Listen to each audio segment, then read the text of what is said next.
heart bleeds blue blood for the truth thugs. All the real niggas gone. It's only the... What's going on? What's going on, everybody?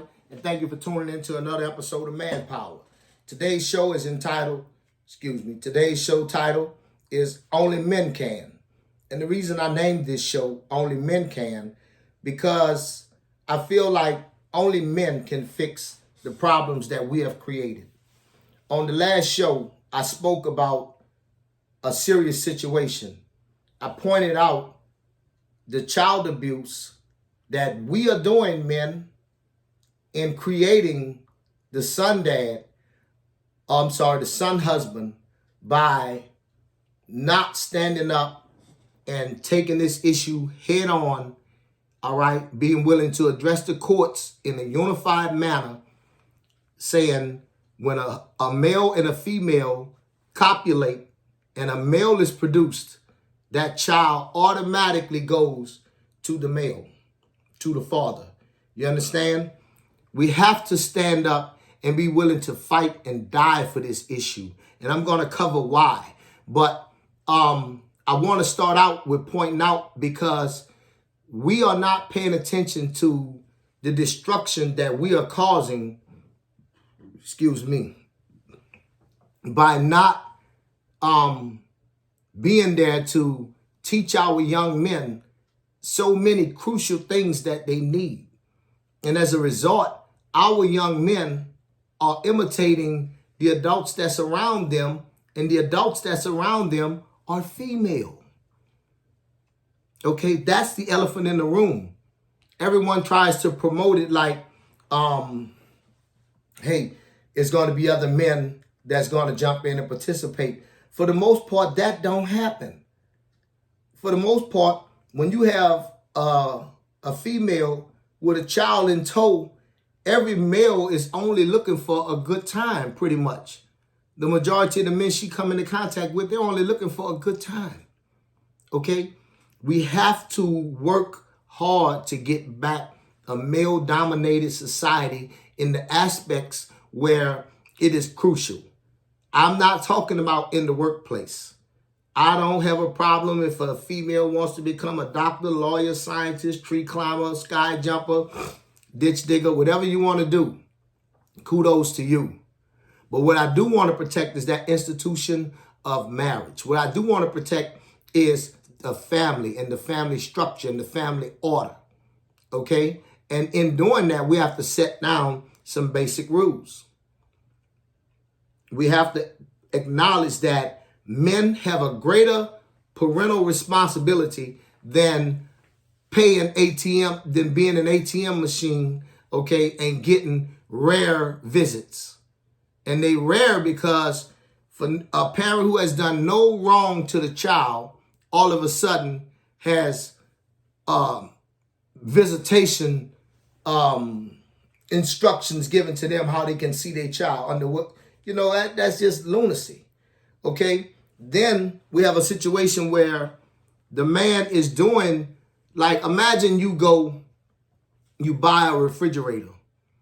You get on the payment plan with the people. You pay the people their money. In this case, you and the mother, you paying her, you looking out for your kid, not paying her, but you looking out for your kid. You taking care of your little one, right? You taking care of your seed. So then she decides she's going to go to them people and say, you ain't done nothing and you owe her back money. Now, here you are going to come up with proof that she's not telling the truth. But then they're going to turn around and dismiss your proof and say that your proof is not so. So let's get back to when you went and bought the refrigerator. So you go, you get the refrigerator from the people. Y'all signed an agreement. You had 4 payments. You paid the 4 payments. The refrigerator is yours. All of a sudden, you get a notice to come to court. You come to court and you find out that the people are now suing you for the amount of the refrigerator. So you produce the receipts proving that you have already paid for the refrigerator. But then the judge turns to you and says, no, I don't care that you've already paid for the refrigerator, that you think that's a gift. You're going to pay for it now because we're ordering you to pay for it. And that's how it's going to be official now that you're paying for it. But it's official already because you have receipts. Okay, so now we have to feed into the delusion of psychosis that they feed us, all right, that we have to pay for a bill twice. okay, so that they can stamp down their authority over us. We have to stand up. We have to unify. We have to say we want first parental right of custody when it comes down to the male children. And we want it to be national law. Okay? Men, we have abdicated the throne, all right, without throwing a punch. And the cost that we are paying is too critical. In most cases, whole last names are being wiped out generationally in the correctional facility. Whole last names are being erased simply because the children are being bastardized and the government is subsidizing it. Okay? We have to come together, man. This is the civil rights issue of our time. And we want first right of fatherhood, you understand me, when it comes to the male children. We can no longer stand back and allow the ladies to raise our children. Listen, another detrimental thing that's happening to us is with the ladies raising our children, we are not able to control the society that we want to create. So we're not creating bold, daring, strong men. We're not creating sons after our own selves. Okay? Instead, our sons are being imprinted and stamped upon by the females.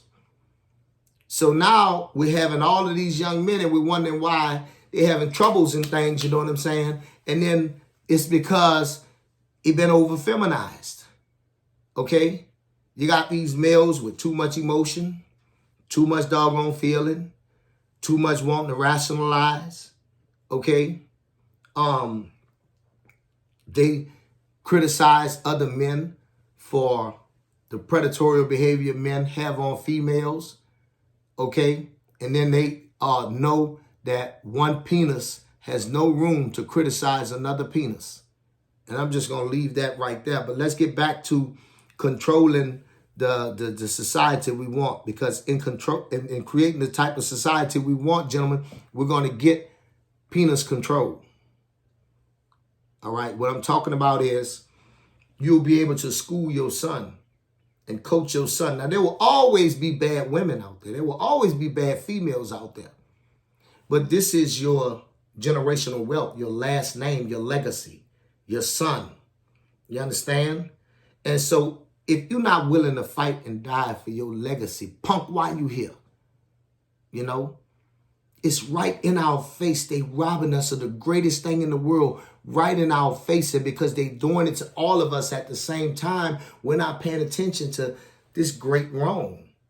And we are really, but we're too busy with our head down, preoccupied with bullpucky. Because when you get down to it, your children are worth more than your job. Your children are worth more than your home. Your children are worth more than your car. If you had to be poor and give that time to your children at the kitchen table, teaching them, preparing them so they could move on to the next level and be successful in life and face what happens to them and be successful, and then pursue your endeavors after your children are grown. That's what you have to do. That's what you have to do. Okay? But we have to put priorities back where they belong. And in doing that, as men, we have to start emphasizing that our children are our world or our greatest everything. Okay? And in that, we want to be in possession of our greatest everything. Okay? We have to wake up the real fatherhood in this country because it's been sleeping too long. And it's been being defined, the definition has been hijacked by a bunch of false people who are promoting their negative on the television and the radio and all these other things. Okay? And it's time for us to stand up And if you don't know how to be a father and recognize you didn't have a father in your life, this is the movement for you, because it's not right. What about the young men who will never know who their father is? Come on. So we have to come together. We have to fight and make it the law that when a man and a woman copulate and a male child is produced, that child automatically goes with the father. We shouldn't have a society of men that don't know how to change tires, don't know how to fish, how to set a fish line, how to hunt. Just basic stuff. We shouldn't, even if they're not interested in doing it, because they are going to be successful people in other things like being a lawyer or whatever, you still want them to know we are still supposed to have a code of manhood here in this country, okay? And we don't have no code of manhood, all right? You have a few families that are holding together and protecting their name and protecting their legacy and fighting. But for the most part, the family is being decimated in America.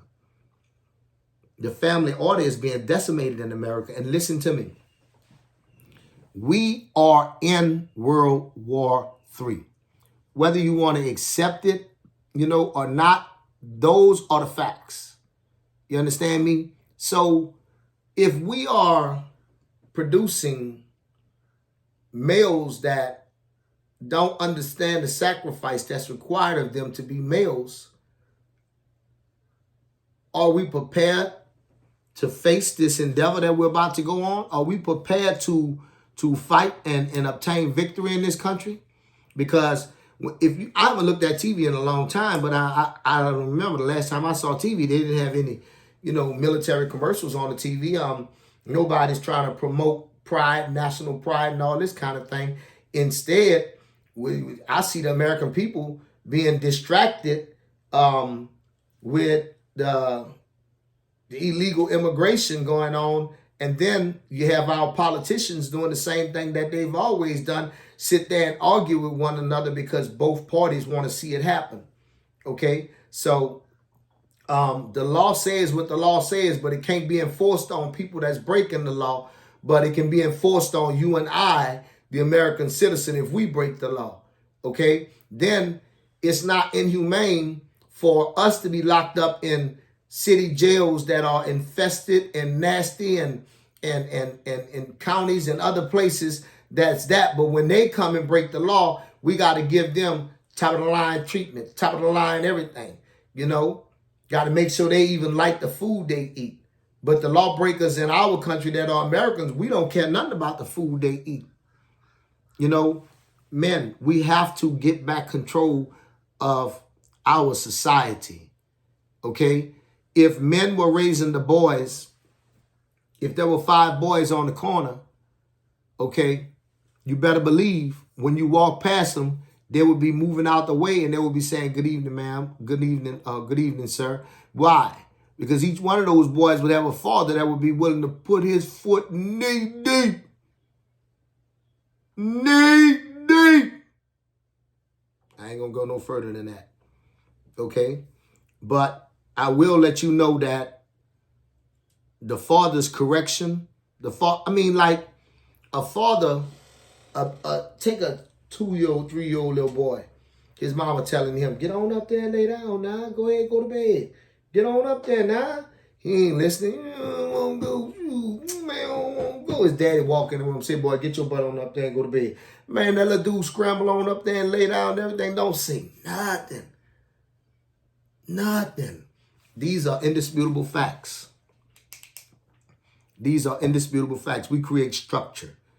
All right? We create mental health, good, strong, solid people, because we are going to be real about what it is that you're going to be facing in this world. And we're going to prepare you to be able to get out here and be successful. And when a father is raising a child, the world is so happy to have that child.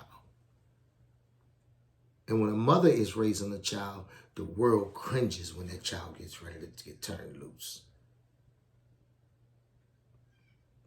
Do you realize we could actually cripple the argument for food stamps and welfare in this country in such a great need if we started to allow fathers to really play their true role, okay? But they don't want to do that. So that's why we have to be willing to have this fight. This have to mean something to us. And I'm talking about the type of fight where there is real action, okay? I'm talking about every man, we're going to come together and decide on this day we all going to the family courts, in our areas. We all going to fill up the jails in our areas. We all going to sit in the political people's offices in our areas. We're just going to be, as men, we're just going to shut down. We're not working. We're not doing anything, okay? If you want us to run this country, if you want us to do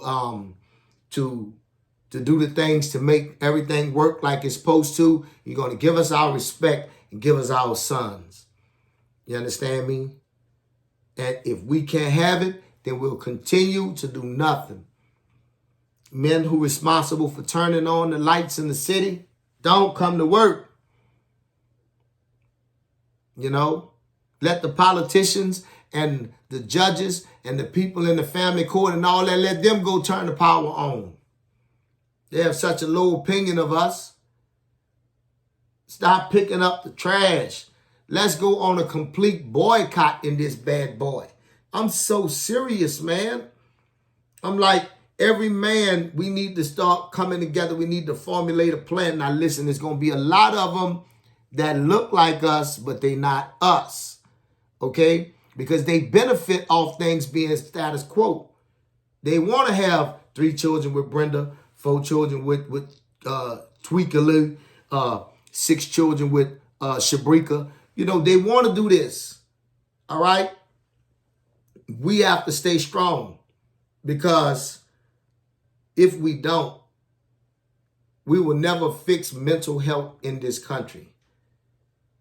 With fatherhood absenteeism on a government design that is done in this country, if we don't stand up and fight for our issue, we won't recover from this.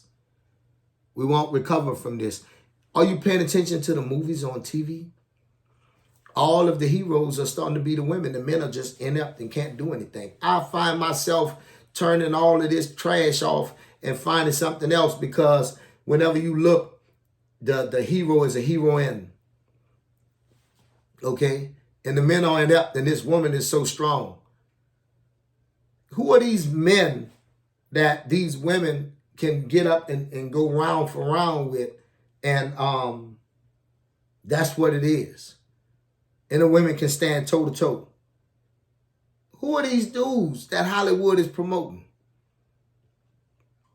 We are a sad, sad society. And these other societies, the men are in charge. I don't know what's around the corner for us, but if we don't straighten up and fly right, it's going to be somebody else flying our kite. Look, we talked about, and I'm going to continue to talk about the child abuse that's going on through the hands of the family court, the attorney general, child support, and all of the entities that stand in the way of the way the Father Jehovah intended for family to be. You understand me? The Bible speaks of the Father and the Son. The sacrifice that is made from the Son for the Father. Okay? So when you go against that, you go against what His will is on this earth. So then you have to decide which law are you going to stand for? Because this is our great crusade. We have been dethroned. Our sons have been taken away from us. Our last name is in vain. Okay? And now we're having a bunch of bastardized children, all right, that's keeping the name of a person that they don't belong to, erasing whole lineage. We got all of these boys walking around with mental issues because they don't have the proper guidance on how to be a man. Not they in the majority running around trying to promote the way that these women then raised them as to be the way things are. How we gonna fight a war like that? Huh? How we gonna fight a war like that where all of the men in other countries are men, and in our country the women are raising the men? We have to get back head of household, man. We have to get back head of household. You know, it's the Father and the Son. You know, for God so loved the world that he gave his only begotten Son. There is nothing about the female sacrifice or the son sacrificing for his mother in this book. It is the sacrifice of the Son for the Father to redeem us. If man can pay a cost like that, he took the form of a man. He didn't take the form of a female. He took the form of a male when he came. If all of the principle, if everything, all the sacrifice, everything is male, male, male, male, male, why are we not in charge of our males? Who benefits from that? Whose agenda is that? What man do you know that really would just say he cool with this woman having his kid? You know, when we separate, we want our boys. Now, on the most part, you know, we'll go ahead on and let them keep them girls as long as, you know, she don't turn out that when we leaving her, we find out she's a W or about to be one of them other type of tools. And if then we find that out, then we know she's not as good for our daughter. We're going to have to remove our daughter from the premises too. But we have to recognize that we are being robbed of our greatest asset, our sons. This is our mark on the world. This is the name that we leave here on earth when we leave, when we go. Your lifetime of work. Please, men, let's organize. Let's come together. Let's stand up. Let's say we no longer standing for this. We no longer want the females to raise the males in this country. You know, it may be a compromise where the ladies have the kid up until like 7, 8 years old, 9 years old, you know, in some cases, because, you know, the boy may, you know, need his mama a little bit there before he can mature up. You know, I don't know. It'll have to really be on a case-by-case basis, but we're going to have to acknowledge that all the destruction and damage that's going on in our society, everything that's happening is our fault, men, because we have abdicated the throne, okay? And we have to be willing to stand up, fight, and die for our children, okay? And say, no longer will I let you make laws that prevent me from being a father to my son, okay? And I don't know what it's going to take to get us there. I don't know how we're going to get there. I'm trying to start this great fight. I'm trying to get this great debate going so that more of us can talk, so that we can start to point out the bully and get ready to whoop the bully's ass. You know, that's ultimately what I would like to do in my lifetime. You know, I'm not going to tell no tales. I want little kids to be reading about me in their school books as, you know, a father who stood up and helped other fathers get the right to raise their sons. Okay. And I pray that, you know, I can go down as one of the men who contributed to this great cause. This is the civil rights issue of our time. There is no greater issue than a father being able to be a father to the child that he fathered. So this is Dr. Sausage. And until next time, I would like to say thank you for tuning in. And my Cash App is $GILLMUSE. You'll see my picture pop up, me with the glasses on. Anything you send would be greatly appreciated because I have not been monetized, and it'll just be a great motivational thing. All right. So until next time, I want to say thank you, and keep tuning in. I'm going to keep on trying to bring you cutting edge topics that point out to you the importance of us standing up and fighting for this cause and being fathers. Okay. So until next time, peace.